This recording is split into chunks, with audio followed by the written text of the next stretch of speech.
Hi,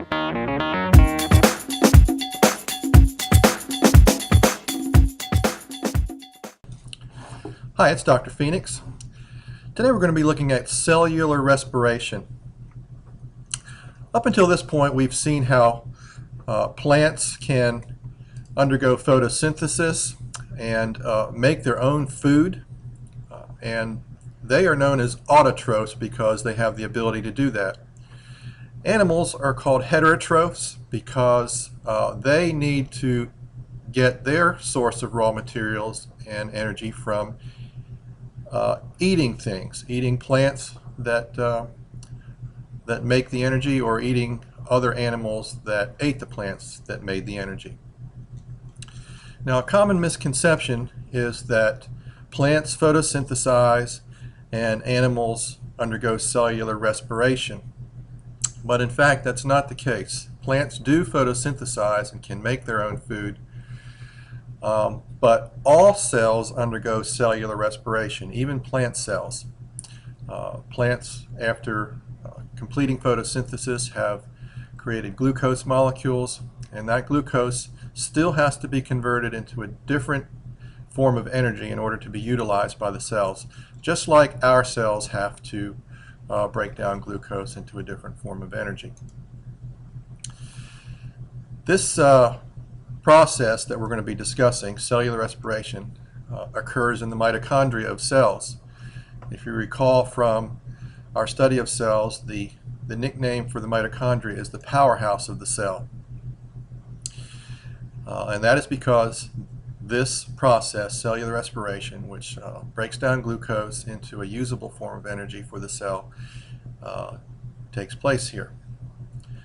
Now, if we look at the mitochondria, we're going to see, similar to the chloroplast, that it has a double membrane. It has an outer membrane and an inner membrane. And this inner membrane ends up taking on folds like this. And the purpose of these folds is just to make more surface area available for this process to take place, this process called photosynthesis to take place. In between the outer and the inner membrane, there's a space called the intermembrane space. And inside the mitochondria, inside the inner membrane, is a fluid type material called the matrix. Okay, this would be analogous to the stroma in the chloroplast. Okay, the matrix. All right, so the definition of cellular respiration is the process that releases energy by breaking down glucose in the presence of oxygen. Oxygen is a key player in cellular respiration. Now, glucose itself is an energy molecule. It can be burned. 1 gram of glucose, for instance, C6H12O6, can be burned in the presence of oxygen, and it will release 4,000 calories of heat. The problem is, if our bodies utilized glucose as their energy source, we'd catch on fire. That is way too much energy for our cells to use for the activities that it puts on. So the energy in glucose has to be broken down into smaller packets of energy. And if you recall me talking about the $10 bill, glucose is a $10 bill, we need to break it down into quarters, which would be analogous to ATP. Alright, so for this reason we don't burn glucose. Instead, we gradually release the energy from glucose by converting it into ATP molecules. Alright, so we said that this takes place in the presence of oxygen, and it does. And when glucose is broken down in the presence of oxygen, we call this aerobic. We call it aerobic, and cellular respiration is an example of an aerobic condition. Now, it is possible to break down glucose, at least partially, without oxygen, and that would be called anaerobic. And an example of anaerobic conditions would be fermentation, and we'll talk about that near the end of today's video. So here's the equation for cellular respiration. 6 oxygen plus glucose is going to yield 6 carbon dioxide plus 6 water plus energy in the form of ATP. Now if you look at this equation carefully, you'll see that it is photosynthesis in reverse essentially. If you replaced ATP energy with sunlight energy, it would be photosynthesis in reverse. Alright, so let's begin looking at cellular respiration and the breakdown of glucose. First of all, regardless of whether oxygen is present or not, the first stage of breaking down glucose is always going to be a process known as glycolysis. And in glycolysis, what happens is glucose, a 6-carbon molecule, is essentially split into 2 3-carbon molecules. And those 2 3-carbon molecules are called pyruvic acid. Pyruvic acid. In the process of doing this, some of the energy from glucose is going to be picked up and stored in the form of ATP. We're going to gain 2 ATP molecules from doing this. Also, some of the hydrogens and some electrons are going to be spilled out of glucose, and they're going to be picked up by a molecule known as NAD, NAD. And NAD is going to carry these electrons and hydrogen ions to a further step in this process, as we'll see in a moment. So glycolysis is the process in which 1 molecule of glucose is broken in half into 2 molecules of pyruvic acid, each a 3-carbon compound. Now, glycolysis takes place in the cytoplasm, whereas the other 2 steps of cellular respiration, the Krebs cycle and the electron transport chain, they do take place in the mitochondria. Right? But glycolysis takes place outside the mitochondria in the cytoplasm. And glycolysis is very fast. It can produce thousands of ATP molecules in milliseconds, and it does not require oxygen for this to take place. The problem is it will soon run out of NAD, NAD, and it will stop if oxygen is not present. But fortunately, when oxygen is present, then this process can go on, and let's see exactly what's going to take place. All right, so again, glycolysis is the first stage of breaking down glucose. It occurs in the cytoplasm, and glucose is basically split in half into 2 pyruvic acid molecules, sometimes called pyruvate. The hydrogens and the electrons are going to be picked up by NAD and carried in the form of NADH, and they will be carried to a later stage of this process, and we'll talk about what happens later on. During the splitting of glucose, we're going to create 2 ATP molecules, which can be used as an energy source for the cell. Now, these pyruvic acid molecules are going to diffuse into the mitochondria, and if oxygen is present, the second stage of cellular respiration will take place, and that's called the citric acid cycle. It's also called the Krebs cycle, K-R-E-B, Krebs cycle. Either name is used, so know them both. And in essence, what's happening, these pyruvic acid molecules, which are 3 carbon molecules, are going to be broken apart. The carbons and the oxygens are going to be split off, and they're going to be released as carbon dioxide molecules. So for every glucose molecule that enters this process, we're going to have 6 carbon dioxide molecules released. Again, there's going to be more electrons and more hydrogen ions that are going to be released and picked up by some more NAD and what's known as FAD, and these also will be carrying these hydrogens and electrons to the electron transport chain. During this process, we're going to create 2 more ATP molecules for a total of 4 so far.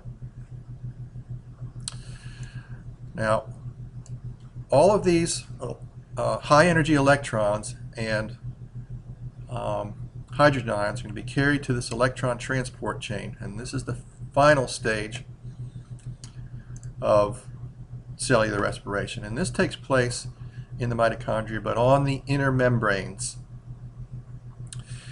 As these electrons and hydrogen ions are coming in, oxygen is going to be used to actually capture these high energy electrons and hydrogen ions, and will convert some of that into water. So the oxygen is going to grab some of these hydrogens and it's going to form water. But what we're going to see is there's going to be an accumulation of hydrogen ions on one side of this membrane. And just like in diffusion, when there's a high concentration on one side of the membrane, they're going to want to try and move across the membrane. Well, they can't move across the membrane except for one place, and that place is through this molecule called ATP synthase. And when these hydrogen ions pour through this molecule, it causes it to spin kind of like an egg beater. And it causes ADP and phosphates to blend together and ultimately create ATP. This process is going to create 32 ATP molecules. And so when it's all said and done, 2, 2, and 32, cellular respiration creates a total of 36 ATP molecules. Each of the three stages of cellular respiration then captures some of the available energy in glucose and produces ATP. Because oxygen is required in the final steps, the entire process is considered aerobic. Again, glycolysis produces just 2 ATP molecules. The Krebs cycle produces another 2. The electron transport system produces 32, for a total of 36 ATP molecules produced. Again, this assumes oxygen is present. I want to show you that I've again made a drag and drop activity for you to practice labeling this diagram of cellular respiration. Follow the paragraph. The first stage of cellular respiration is number 1, and that of course is glycolysis, and you can drag it to number 1.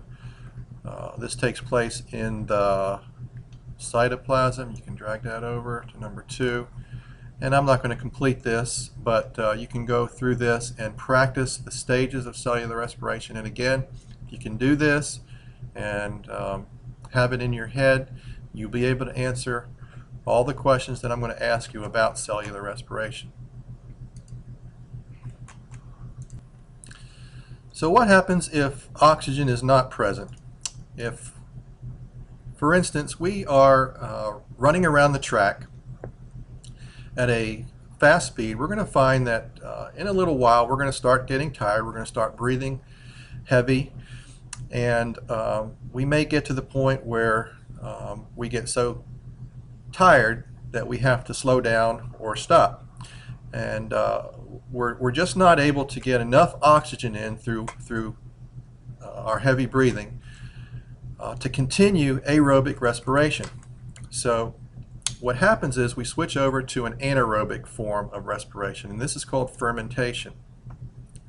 With fermentation, we're releasing energy from glucose without the presence of oxygen. And so here's what happens in fermentation. There are 2 different kinds of fermentation depending on the type of cell we're talking about. Our body cells undergo what's known as lactic acid fermentation. And as I said in the beginning, glucose is the first step of breaking down glucose is always glycolysis, and that is this top section right here. Glucose is broken down into 2 pyruvic acid molecules. And if you recall, I mentioned that NAD is going to pick up hydrogen and electrons to become NADH. But very soon NAD will be exhausted, and when that runs out, glucose is unable to dump off those hydrogen and electrons, and this process up here will stop. We saw that in aerobic respiration. The process was able to continue because pyruvic acid was able to go into the Krebs cycle and electron transport system and release the hydrogens and electrons back. But when there's not oxygen present in humans, pyruvate is broken down, or changed, I should say, into what's known as lactic acid. And this is called lactic acid fermentation. And the good thing about that is when pyruvic acid is broken down into lactic acid, NAD is regenerated. The electrons and the hydrogen ions are released, and we recreate more NAD, which enables more glucose to be broken down. And so we can have this glycolysis process continue to take place, at least for a period of time. What slows this down and stops it eventually is lactic acid is toxic to our muscles and will cause our muscles to start to hurt and tighten up and cramp up, and that's what's going to cause us to stop exercising eventually, is the buildup of lactic acid in our muscles. And once that happens, then we'll have to stop, and as we rest, then the lactic acid will slowly be reconverted back into pyruvic acid, which can then re-enter into the cellular respiration aerobic cycle. Now this happens again, as I said, in our muscle cells. It also happens in yogurt, for instance. The fermentation process of yogurt is lactic acid fermentation. The second type of fermentation is called alcoholic fermentation. And this is what goes on in making wine or beer, or even making bread. Again, we always start out with glycolysis. At the end, we end up with 2 pyruvic acid molecules. In alcoholic fermentation, what happens here is pyruvic acid is broken down. One of the carbons comes off of carbon dioxide, or one of the carbons comes off of pyruvic acid in the form of carbon dioxide. And then we're left with a 2-carbon molecule, which is going to be converted into ethanol, which is alcohol. So for instance, if we're baking bread, the breakdown of pyruvic acid is going to produce carbon dioxide, which causes the bread to rise, and alcohol, which would be cooked out when you bake the bread. If you're making wine, again, the carbon dioxide will